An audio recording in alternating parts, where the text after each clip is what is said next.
3, 2, 1, Larry. Hello, everyone. Welcome to our Big Idea podcast. It's going to be a fun week. We've got Ken Kuczwaj with us. The guy's going to bring a wealth of knowledge and a lot of things you might not have known about dealing with Amazon. So without further ado, Ken, and by the way, if anyone wants to stick around after the show, we're going to get Mike Larkin drunk and see if he can spell and pronounce Ken's last name. I'll pay him $20 if he probably pronounce it better than he does. Well, Ken, tell us what you do, how you do it. We're all ears, my friend. Okay, great. Well, I work for a company called Dealery Process. Company's been around over 17 years and started out as a website building company owned by a dealer principal. So he built a better mousetrap. And then, of course, like all companies, evolved into digital marketing as that became a big thing for dealers. And then 5 years ago, there was a little company called Amazon who started selling their first-party data. And Dealery Process was one of the first companies to jump on a bandwagon and start utilizing Amazon's data to help car dealers sell more cars, drive more ROs into the service drive, and even we do campaigns where we sell us your car campaigns, and of course we can hit the English and Spanish market. So it's an interesting program, and obviously Amazon can reach 91% of the people, and that's an important fact because I come from the dealership world, and I'm going to date myself, but we did radio, newspaper, and local cable TV affiliates. Well, today cable TV can reach 25 to 35% of the people in a DMA, but with Amazon, we can reach 91% of the people. In addition, the geo-targeting. Wait a minute, you blew right by that. I don't even believe the Super Bowl gets 91% of the population. So that's an unbelievable statistic. Right. Well, it's the reason why we're seeing all the shopping malls go out of business, right? Because Amazon's taking over everything. So, yeah, that is a true statistic. 91% of the people shop on Amazon. And that tells us a few things, Larry. It tells us, A, where they live, right? And that's important because they get 3 deliveries a week. So the geo-targeting, when we build these campaigns utilizing Amazon's data, is incredibly accurate. So in other words, when you're using third-party geo-targeting firms, believe it or not, they're up to 40% inaccurate. So a dealer, for example, in Los Angeles could be sending impressions to people in San Francisco. Chances of that person buying a car, zil. And, of course, what happens, they're wasting money and their ROI goes down on their ad spend. So first and foremost, we have incredible accuracy in the geo-targeting. Number 2, there's a database of over 180 million vehicles in what they call the Amazon garage. And this is because Amazon, believe it or not, is the #1 auto parts seller in the United States. So to buy an auto part on Amazon, you have to put your vehicle statistics in there. So make, model, mileage, and of course now we have a database of what parts have they purchased. Why is this important? This is one of the main databases I use to build an audience. So say I go to a Toyota dealer and they say, well, we've got a bunch of plug-in hybrids and, let's go after every plug-in hybrid owner from 3 to 6 or 3 to 8 years old in these zip codes. I can build that audience. That's the first advantage with Amazon. And then you've probably heard you can now buy a Hyundai on Amazon. Which is sort of interesting. So Amazon started a pilot program with Hyundai where you can actually purchase a vehicle, do the whole deal online, bring it to your local Hyundai dealer and pick up your vehicle. So that's sort of interesting. And they have a thing called the OEM showroom. BMW's in there too. More OEMs are coming. I'm not sure all of the OEMs will actually sell cars on Amazon, but they're referred to local dealers. So what that tells me, people now, I know their behavior, that they're probably in market for a vehicle because they're playing with Hyundais or BMWs in the OEM showroom. And then the third data set that's very unique to Amazon and really crushes it is what they call life events. So there are 26 life events that Amazon tracks. And when people are getting married, graduating from college, starting a family, they set up a registry. And believe it or not, data has shown they're 6 times more likely to purchase a vehicle during these life events. So we target them. But the cool thing is with Amazon is that we follow the consumer on their digital journey. Now, a lot of dealers, when we first came out to the market with this 5 years ago, they were like, oh, we sending ads on Amazon.com. No, there are no ads on Amazon.com. What happens is, Larry, you shop on Amazon, I'm assuming. You go home and you log into Hulu or Apple TV or Amazon Prime. I know you're there. I can send you an ad. Conversely, you go on your laptop, you log in with the same email address. That is your Amazon unique ID, which of course is your email address. Boom, I can send you ads there. I can send you online video ads and display ads. Of course, those are clickable and we can send them to any landing page for a dealer. So this now with cookies going away and 70% of people are opting out of cookies, it's diluted Google's stronghold on the market. And Amazon does have the best first-party data. Again, 91% of the people I can reach. So we build these amazing audiences and serve them ads wherever they go on their digital journey. But then something really great happens after 60 days. The dealer can upload their sales data into the Amazon Marketing Cloud, an anonymized, encrypted clean room. We don't touch the data for privacy issues, obviously. And then we spit out what's called a matchback report. So say a dealer shows 200 sales for that month. We'll show them how many of those sales saw the ads that we served. And we never tell a dealer that we sold the car. We just say we're part of the attribution. But when our cost per sale is under $150, we know that that's a great value for the dealers.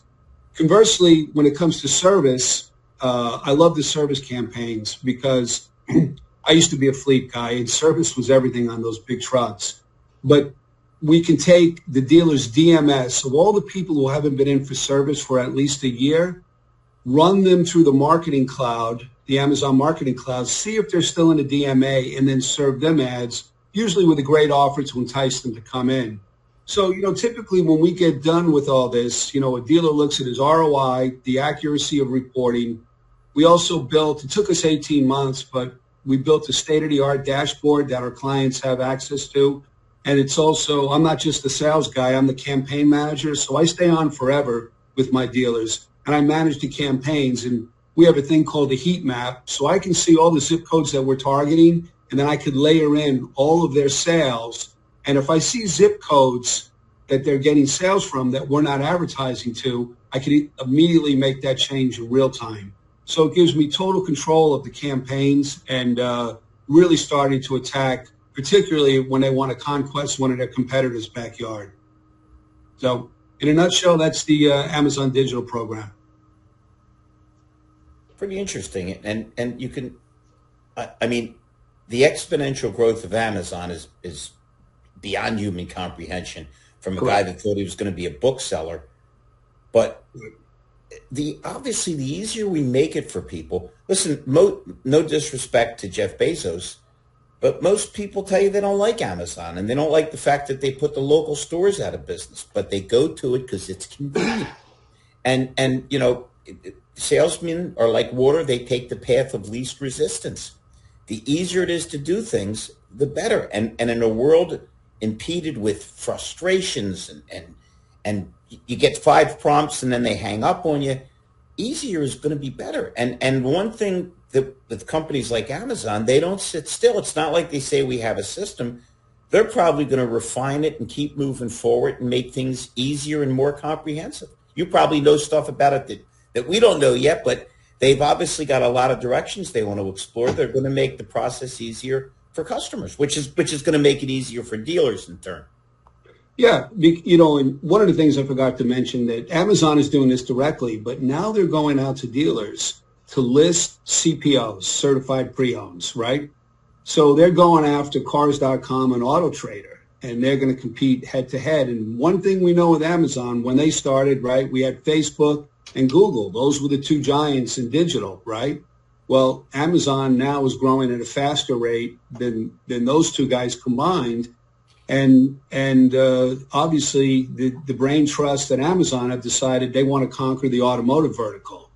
Now they use Amazon verified partners like us to reach out to dealers. And we hope it continues that way, but you never know. I mean, maybe one day they'll decide to bring it all in-house. We've been assured that's not the case, but all of a sudden they popped up with this certified pre-owned, and that is Amazon Direct. So that creates a little confusion in the market, and I have a lot of my dealer clients going, well, I'm already doing Amazon. I'm like, well, are you doing the CPOs? They're like, yeah. I'm like, okay, totally different than utilizing Amazon's first-party data to find in-market customer, drive them to your website. Because, you know, I think about the car business when I was in it, everyone just came to a dealership.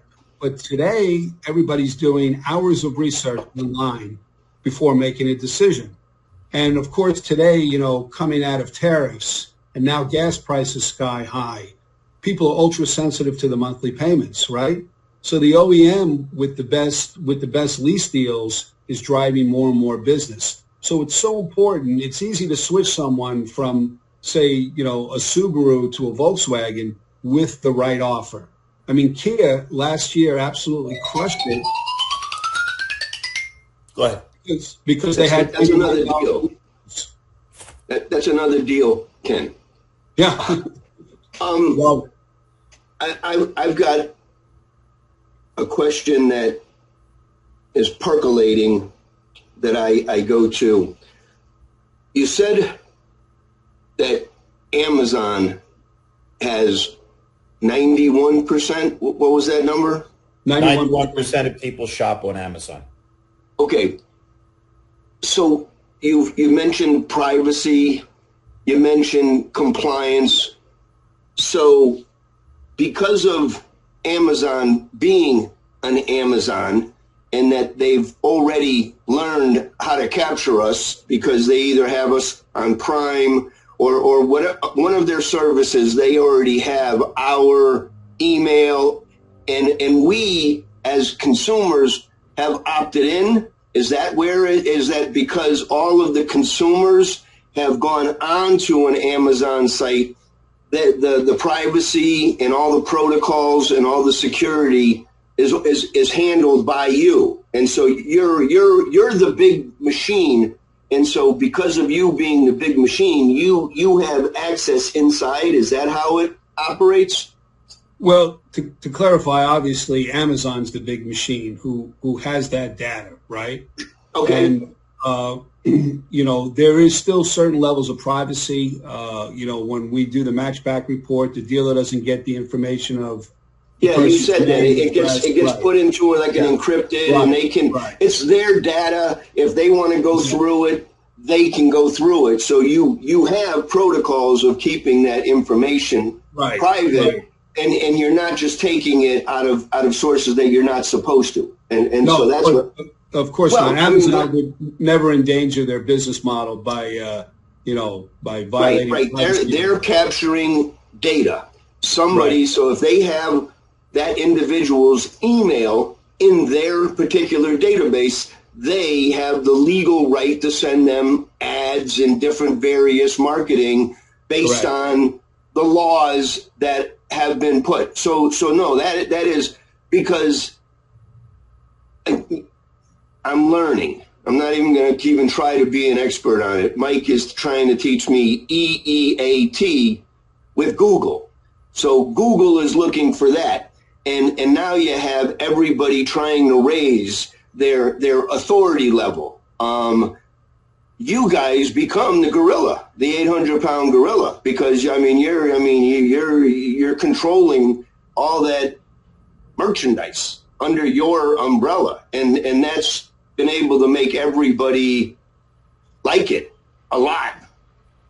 Correct, and because Amazon has such a wide berth where people can purchase anything on there, we can understand their purchase habits, and on not What, just what automotive, movies? on What everything. movies they like? What TV shows are they watching? Sporting events? Are they watching cooking Right. channels?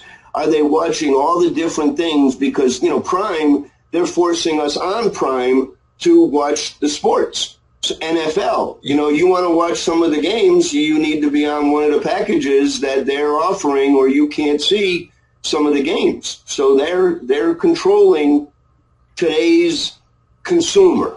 So why wouldn't they have all the knowledge on the vehicles and the way their buying habits and things like that? They got the data. That, as technology, and we've watched it right from the beginning of the internet, as technology changes, the first thing to go was newspapers, right? Right. I mean, people started getting their newspapers digitally, and they didn't really look at the ads like the old days. And then the next thing to go, right, was shopping, as we saw, businesses like travel agencies, go away. Then the internet destroyed the music business for the most part. So, we're seeing this evolution of technology, and it's the same thing in the automotive space, right? I mean, I've still run across one or two dealers that, still like to do radio. But, in the old days, advertising was what we called spray and pray, right? It's like a billboard. Right. We have 100,000 people a day see it, but we don't really know of that 100,000, how many are really in market for a vehicle or for a specific vehicle, right? Sure. But we know with a certain degree of certainty when people have a car that's over 6 years old in the Amazon garage, they're more likely to be in market, because I think today there's different numbers out there, but it's between 6.7 and 8.5 years people are keeping vehicles, right? And then of course we have the lease returns at 3 years. But for the most part, we get to understand consumer behavior, the behavior of the consumer. What are they buying? Did they buy tires? Did they do a brake job? Where did they go? Did they go back to the dealer, or did they go to the local Meineke? I mean, that information is just priceless. Yeah, exactly. And, like when you talk about service, right, for vehicles, where that's all the money today. All the money for a dealership is in, fixed ops. So when I can take, their DMS data and see who hasn't been in for a year and entice them to come back with a $19 oil change and a free inspection. Well, if the dealership's on point, they're doing a full inspection. They're going to find 2 or 3 things to increase the value of that RO. And then if the salespeople are on point, they're working at service drive saying, hey, would you like to take a look at, our new Kias or new Hyundais or whatever? Let me appraise your vehicle. Let me give you a number on your vehicle while you're here for your service. And by the way, if you haven't bought an extended warranty, we'll make sure that you get an offer and a quote before you drive out of here this afternoon. So And now you've engaged a previous customer again. So that's incredibly valuable, because like I said earlier, the average consumer now is spending hours researching online before they walk into the dealership. I mean, in the old days, you had 6 salespeople waiting outside for the next up. And as soon as that person got out of the car, it was like, okay, what do you need? But today, people are walking into a dealership, they already know what they want. They know the package they want, and they have some ideas on pricing, because, there are a lot of internet services out there, like True Cars, that'll show you the best deals that have been done in a DMA. So you've got highly educated consumers trying to buy the second most expensive thing they'll buy in their life after their home, which is their vehicle. Ken, I got a question. I got a question for you. Been a lot of talk on there's gold in them CRMs, and when you're working with a rooftop, do you have the ability to analyze their data and analyze what their customers are doing, or is it kind of, okay, here's a package for you in your 20-mile radius, pick what you want? Well, that's a great question. I mean, there's a couple of parts to that. I mean, the first thing I'll always do when I, go to see a dealer is A, look at their inventory, and B, maybe give me the last 2 years historical of sales. Are you up, down, year over year? What vehicles are you selling the most of, right? and where are you hurting? What are your pain points, right? I don't typically need to take their CRM data for sales, although I could, but it works like magic with service because people tend to go to Jiffy Lube because they don't want to wait 2 hours for an oil change at a dealership, right? Right. But when you send an ad in, 30 minutes guaranteed, or it's free, and you have instead of, I think a synthetic oil change is up to $120 at Jiffy Lube, right? Wow. But if you can get it for $29 at your dealership, today people will want to save that $90 and they'll go to that dealership. So that's where, the power of me looking at, their previous customers and making sure, A, they still have the vehicle, and B, they're still in the DMA. So I'm not wasting that dealer's ad dollars sending people who may have moved from Los Angeles and moved to Las Vegas because they're not coming in from service for Las Vegas to LA. No.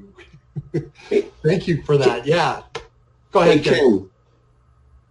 What is one of the biggest misunderstandings that the dealer principal or the general manager have when it comes to understanding social media marketing?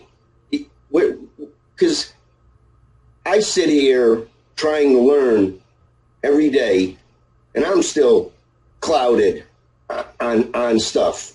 Right. Where's the biggest pain points that you see dealers are kind of like running into a wall, and they really need to stop doing that so we can help them? Yeah, there's two sets of dealers, right? There are dealers that are in the modern era that understand digital and understand that's the way to do things today, right? And there's some of the old school dealers who've been a GM for 30 plus years in a store and still wants to do, things that are a little antiquated, and they can't wrap themselves around the digital world. Like I talk to a lot of dealers, and when I explain to them that we follow the consumer on their digital journey, they always come back and say, well, is the ads only going to be on Amazon Prime, right? So they don't understand that you're able to follow that. They right. they still think it's old school, like you started earlier, like they were all trained on, which was spray and pray. And now and now it's very granular how I can build an audience. Like, for example, for a Mercedes store, I once geofenced Whole Food shoppers. And why would I do that? Well, A, Amazon owns Whole Foods, but B, who shops at Whole Foods? The more affluent people, right? People who tend to drive luxury cars. They want their organic right. food, and they're going to go there. Yeah. I mean, I did the same thing for a dealership that had strong ties to a local university, and I geofenced the stadium during football games, right? Perfect. So everybody's at the game, and then it comes on their feeds through different social medias. Right. Yes. Exactly. That's very cool. Yeah, it follows them. Again, on their digital journey, if they're matched to Sure. If you have them in your database as whether they say the AI agents are checking everything or everything's verifying it, and if they get a positive hit, they push the ad. Right. And then that's amazing. To get back to your question, Gary, the newer dealers or the dealers that have, groups tend to have a marketing department. And most of the marketing people that I meet are on point. They're sharp. They get it. They understand it. Yeah. They may not have tried Amazon, right? Because most of their money has been Google and Meta, Facebook, right? Search and, Well, it's also your price point. Unfortunately, dealers buy based on cost. And so if they think they can get more visibility at a lower cost with a different source, we know that we know now that the data is clear. There's big differences in the data. Yeah, absolutely. And I always tell dealers, look, we're not telling you to change your whole budget to Amazon, but Amazon should be part of your digital strategy. And if you're not utilizing that data, you're missing a really important component. A big chunk of the segment, a big chunk of that market. Right? I mean, because, Google was the 900-pound gorilla forever with search and SEO. And then the other thing I find, too, is that sometimes their website, which Dealer Eve, we build the best websites in the industry, and tons of dealers will tell you that, but their website is not really working properly with some of their digital efforts. So consumers get to the wrong page when they click on something, and then the consumer gets frustrated, loses the experience, right? So, if I'm running an ad on a Tiguan on a lease, I want to make sure it goes to the Tiguan landing page. So Right. There's a lot of little things to make sure that customer stays engaged. And then the internet department knows they're on the website, they've captured the lead, and they start the dialogue, right? Because at the end of the day, if you don't drive that person into the dealership for a test drive and to sit down with a salesperson, you're probably not going to sell them a vehicle. That's the conversion. The conversion is the differences of getting them in, and which sources do a better job with that conversion of bringing the customer. The higher percentages are the ones coming in for a test drive. 100%, and that's where I see haven't changed. fail. Things haven't changed. It's just where they're getting their visibility and where the ads are. You just got to be in front of where their visibility is. If they're at a ball game, or if they're at the beach, or if they're at a music venue, now it's just where they are. You just got to put your dealership's information in front of them there, not in other places. Yeah, And then hope and pray once they get there that the dealership has that they follow through with what they promised online. Yeah, that's a whole other conference that we can have. That's that's all. And one of the things when I get to know some of the GMs, and I meet some of the salespeople. Sometimes, and I purchased a bunch of cars for my kids recently, myself, my wife. Product knowledge is lacking. And I don't know, the dealers, I'm not sure if the training's right, but, I purchased a car not too long ago for my daughter, and I was shocked. I knew more about the vehicle than the salesperson. And, I've been walking into a lot of stores, and I don't know where somebody said it, but the attitude's like, meh. It's like, oh, you're here? There's no positivity. There's no welcoming. It's just like they're there grinding through. So the auto industry needs to start smiling again and getting a little pep back in their step. It's the spring market, and make customers feel welcome and that they're with pros that understand that product.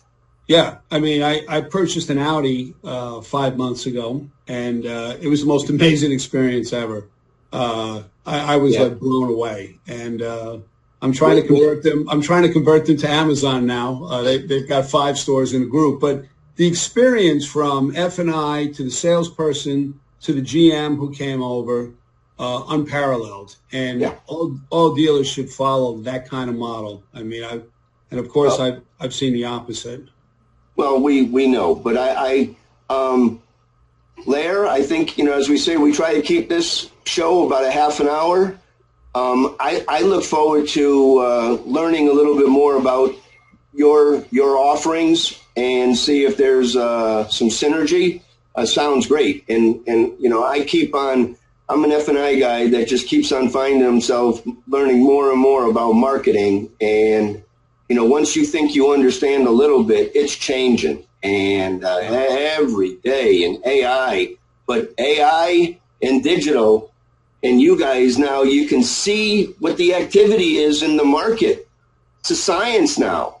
Put the worm in front of them where they are, and now let them come in. I think that's beautiful. Thank you. Nice meeting you, Ken. Yeah, same here. Gary, Larry, Mike, thanks for having me on the show. Really appreciate it. And if anybody wants information, please call me directly. That's my cell phone. I work 7 days a week because, as we know, the auto business never rests. Wow. Amen. Hey, well, hope you get a chance to watch a little bit of the Masters. That's all I'm doing on Saturday and Sunday. The announcement has been sent to everyone in my family. Do not bother me. Do not ask for anything. This is the peace that I just want. I want to watch in peace for a couple of days. God bless you. That's great. Everybody have a great day and stay healthy. And thank you so much. Thank you, everybody. Have a great weekend. Have a great weekend, guys.